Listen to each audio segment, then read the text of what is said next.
Usa ka maulan nga kahaponon gikan diri sa inyong higalang DP nga nagsuroy-suroy ug naglaroy-laroy aron maghatod ninyo og mga kasika sa dakbayan. Kumusta ang tanan? Welcome sa another edition sa atong Davao Portal Vlog.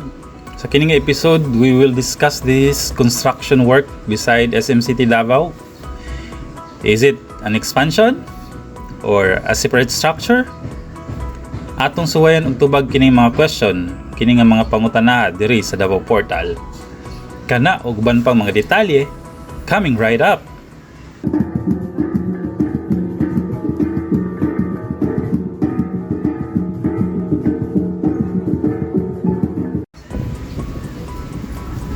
Welcome back. Atong gibisita ning ongoing construction sa may SM, no? Dili ni siya mao ning nakita sa kining nga footage, ha. Kining part ni siya na siya sa likod sa SM. Kung mangutana mo unsa ni, it's another construction project, no? Nakalimot ko sa term maghihatag nila diri. Pero ingon sila, it's another construction work.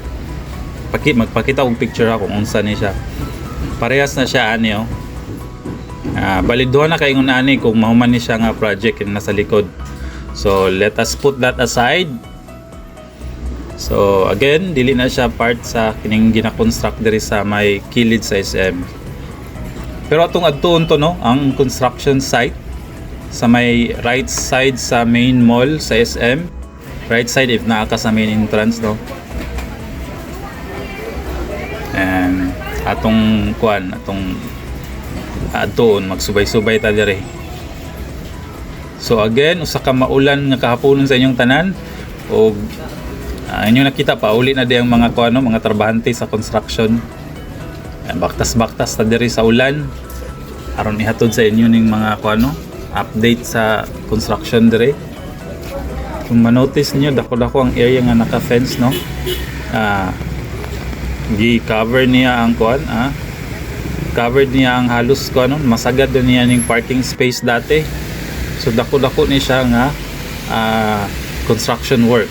So ang pangutana kung unsa ni siya, may mga nag-ingon nga mao daw ni ang location sa National University. Ang uban nag-ingon nga it's another BPO spaces, and ang uban pod expansion sa mga retail spaces.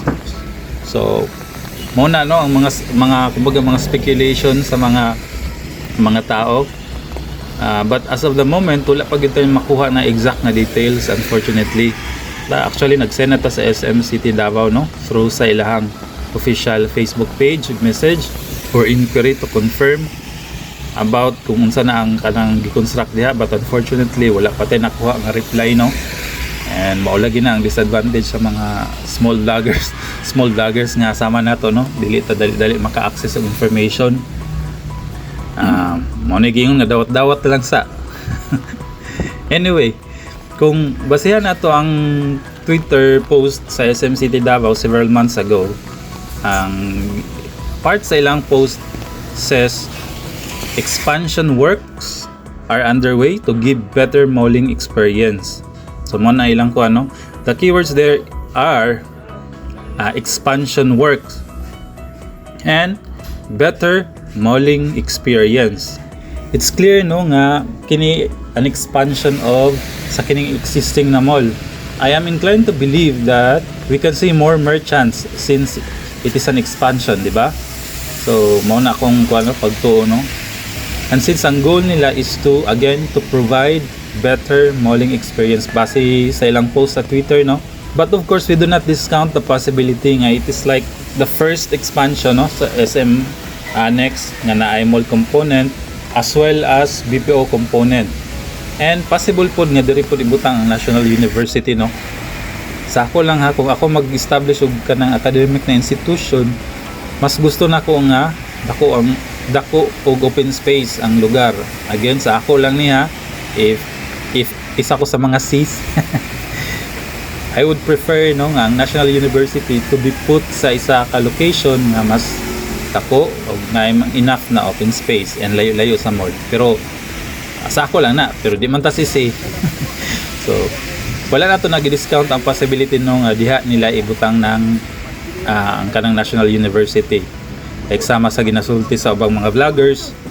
But then again, I am inclined to believe nga kini nga expansion kuha ni siya extension sa ilang existing na mall kung asa maka-expect og mga additional na mga merchants and more spaces for BPO locators parehas sa SM Annex. So anything is possible for now, no, until we see their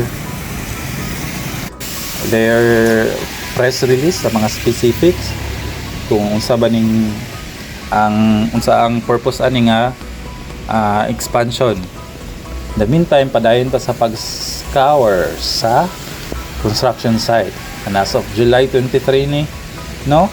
Nagsilip-silip ta diri and they are still building the foundation. More on excavation works pa sila. And more preparation para sa paglatag og mga bakal para sa foundation. Actually, nanay na mga nakatindog para sa mga main column, no? I believe mga column na siya, main nga mga haligi.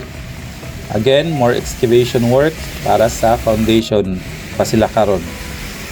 So now before ta mag-end sa ato ang episode karon, dalikyatan nato kung pila ang total area sa SM Davao after mahumani nga expansion. And wala pa tay makita nga exact na floor area, pero kung basehan nato ang ilang map o pati ang Google Map, ang area sa site pare-pareho lang kadako, no, sa SM Annex, no. And if they plan to have the same number of floor, let's say we take the floor area of the SM Annex, no, ang number of floors sa SM Annex, so let's do the math, no. Ang main mall nila according to Wikipedia pero ang kaning sa information sa Wikipedia na siya mga mga notation, so pwede niyo i-check para ma-verify. So ang main mall, ang niya, ang total area na floor area niya is 78,735. Ang SM Annex 46,408 square meters. So kung i-add up na to another kining expansion, i-try na to or atong i-assume nga same lang ni siya og floor area sa SM Annex, kung i-add up na to na sila, ang resulting total floor area sa SM Mall, SM City Davao or SM Ecolan is mahimo ng 171,551 square meters. So kung i-compare nato ni siya sa SM Lanang Premier, it is significantly bigger, no, sa SM Lanang Premier, which has a total area of 145,174 square meters.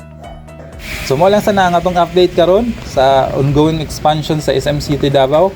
I hope nakahatag mi ninyo og useful na update, no, or information diri sa mga construction update diri sa Dakbayan. Again, kaninyong higalang DP nagsuroy-suroy o naglaroy-laroy sa maulan nga kahaponon aron maghatod kaninyo og mga latest nga katikaran sa Dakbayan. Na lang, don't forget to subscribe. Thanks.